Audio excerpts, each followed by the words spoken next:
ತಿಪಟೂರಿನಲ್ಲಿ ಬಿರುಗಾಳಿ ಸಹಿತ ಭಾರೀ ಮಳೆ.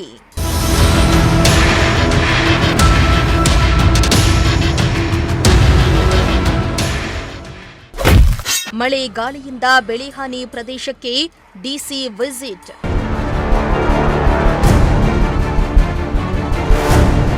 ಇಷ್ಟು ದಿನಗಳ ಕಾಲ ತುಮಕೂರು ಜಿಲ್ಲೆಯಲ್ಲಿ ಮಳೆ ಆಗ್ತಾ ಇಲ್ಲ ಎಂದು ಜನರು ಕೊರಗುವಂತಾಗಿತ್ತು. ಆದರೆ ಮೊನ್ನೆ ತುಮಕೂರು ಜಿಲ್ಲೆಯಾದ್ಯಂತ ಮಳೆ ಅಬ್ಬರಿಸಿ ಬೊಬ್ಬಿರುತ್ತಿತ್ತು.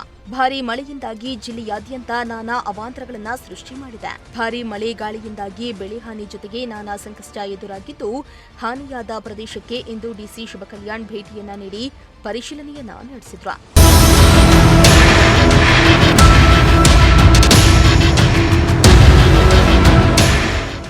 ಹೌದು, ಮೊನ್ನೆ ಸುರಿದ ಭಾರೀ ಮಳೆಯಿಂದಾಗಿ ತಿಪಟೂರು ತಾಲೂಕಿನಾದ್ಯಂತ ಸಾಕಷ್ಟು ಹಾನಿಯಾಗಿದ್ದು, ಮಳೆ ಹಾನಿ ಪ್ರದೇಶಕ್ಕೆ ತೆರಳಿ ಪರಿಶೀಲನೆಯನ್ನ ನಡೆಸುವಂತೆ ಡಿಸಿಗೆ ಜಿಲ್ಲಾ ಉಸ್ತುವಾರಿ ಸಚಿವರು ಆದೇಶವನ್ನ ಹೊರಡಿಸಿದ್ರು. ಸಚಿವರ ಆದೇಶದಂತೆ ಇಂದು ಡಿಸಿ ತಿಪಟೂರು ತಾಲೂಕಿನ ಹಲವು ಮಳೆ ಹಾನಿ ಪ್ರದೇಶಕ್ಕೆ ಭೇಟಿಯನ್ನ ನೀಡಿ ಪರಿಶೀಲನೆಯನ್ನ ನಡೆಸಿದ್ರು.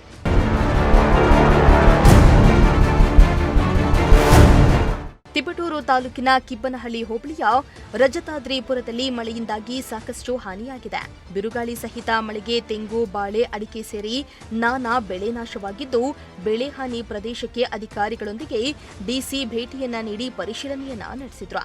ಇನ್ನು ಈ ವೇಳೆ ಮಾತನಾಡಿದ ಡಿಸಿ ಶುಭಕಲ್ಯಾಣ್, ಹಾನಿಯಾದ ಪ್ರದೇಶಕ್ಕೆ ಈಗಾಗಲೇ ಕೃಷಿ, ತೋಟಗಾರಿಕೆ, ಕಂದಾಯ ಇಲಾಖೆ ಅಧಿಕಾರಿಗಳು ತೆರಳಿ ಮಾಹಿತಿಯನ್ನ ಸಂಗ್ರಹಿಸುತ್ತಿದ್ದಾರೆ. ಎನ್ಡಿಆರ್ನಿಂದ ಪರಿಹಾರ ದೊರಕಿಸುವ ಪ್ರಯತ್ನ ಮಾಡ್ತೇವೆ. ರೈತರ ಒಟ್ಟು ಆಸ್ತಿಯಲ್ಲಿ 33% ಹಾನಿಯಾಗಿರುವವರಿಗೆ ಪರಿಹಾರ ಸಿಗುತ್ತೆ ಎಂದು ಡಿಸಿ ತಿಳಿಸಿದ್ದಾರೆ. ಕೆಬಿ ಕ್ರಾಸ್ ಅಲ್ಲಿ ಇದ್ದೀವಿ. ಮೊನ್ನೆ ನಮ್ಮ ತುಮಕೂರು ಜಿಲ್ಲೆಯಲ್ಲಿ ಭಾರಿ ಮಳೆ ಆಗಿದೆ. ಆವ್ರೇಜ್ 2.8 ಸೆಂಟಿಮೀಟರ್ಸ್ ಮಳೆ ನಮ್ಮ ಇಡೀ ಜಿಲ್ಲೆಯಲ್ಲಿ ಆಗಿದೆ ಮತ್ತು ಈ ತಾಲೂಕಲ್ಲಿ ಸುಮಾರು 4 ಸೆಂಟಿಮೀಟರ್ಸ್ ಮಳೆ ಆಗಿದೆ ಲಾಸ್ಟ್ 48 ಅವರ್ಸಲ್ಲಿ. ಮಳೆ ಜೊತೆಯಲ್ಲಿ ತುಂಬ ಗಾಳಿ ಇತ್ತು. ಹಾಗಾಗಿ ತೋಟಗಾರಿಕೆಗೆ ಸಂಬಂಧಪಟ್ಟ ಹಾಗೆ ಅಡಿಕೆ, ತೆಂಗು ಕೆಲವೊಂದು ಕಡೆ ಹಾನಿಯಾಗಿದೆ ಅಂತ ನಮಗೆ ಈಗಾಗಲೇ ಸ್ವಲ್ಪ ವರದಿ ಆಗಿದೆ. AD ಹಾರ್ಟಿಕಲ್ಚರ್ ಅವರು ವರದಿ ಪ್ರಕಾರ ಒಂದು 14 ರೈತರಿಂದ ಕಾಲ್ಸ್ಗಳು ಬಂದಿದೆ ಮತ್ತು ಎಲ್ಲ ಕಡೆ ಕೂಡ ಅಸಿಸ್ಟೆಂಟ್ ಹಾರ್ಟಿಕಲ್ಚರ್ ಆಫೀಸರ್ ಮತ್ತು AD ಅವರು ಇನ್ಸ್ಪೆಕ್ಷನ್ ಮಾಡಿದ್ದಾರೆ.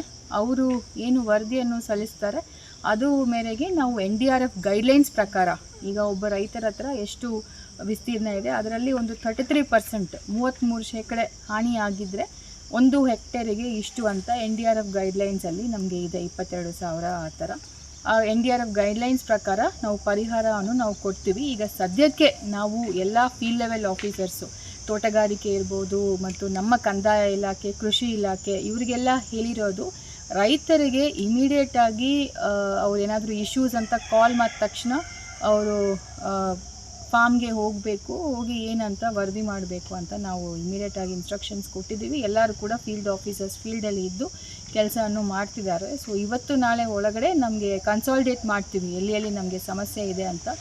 ಈಗಾಗಲೇ ತಹಸೀಲ್ದಾರು, ACಗಳು ಎಲ್ಲರೂ ಕೂಡ ವಿಸಿಟ್ ಮಾಡಿದ್ದಾರೆ ಮತ್ತು ಸತತವಾಗಿ ಇನ್ನು ಮುಂದೆ ಕೂಡ ಏನಾದರೂ ಪ್ರಾಬ್ಲಮ್ಸ್ ಇದ್ದರೆ ನಾವು ಸ್ಪಂದಿಸ್ತೀವಿ ಅನ್ನೋ ಮಾತನ್ನು ನಾನು ಹೇಳಕ್ಕೆ ಇಷ್ಟಪಡ್ತೀನಿ. ಇನ್ನು ಬೆಳೆ ಹಾನಿ ಪ್ರದೇಶದ ಪರಿಶೀಲನೆ ವೇಳೆ ಕೃಷಿ ಹೊಂಡಕ್ಕೆ ಬೇಲಿ ಇಲ್ಲದನ್ನ ಗಮನಿಸಿದ ಡಿಸಿ ಕೂಡಲೇ ಕೃಷಿ ಹೊಂಡಕ್ಕೆ ಸೂಕ್ತ ಬೇಲಿ ಹಾಕಿ ಎಂದು ರೈತರಿಗೆ ಎಚ್ಚರಿಕೆಯನ್ನ ನೀಡಿದ್ರು.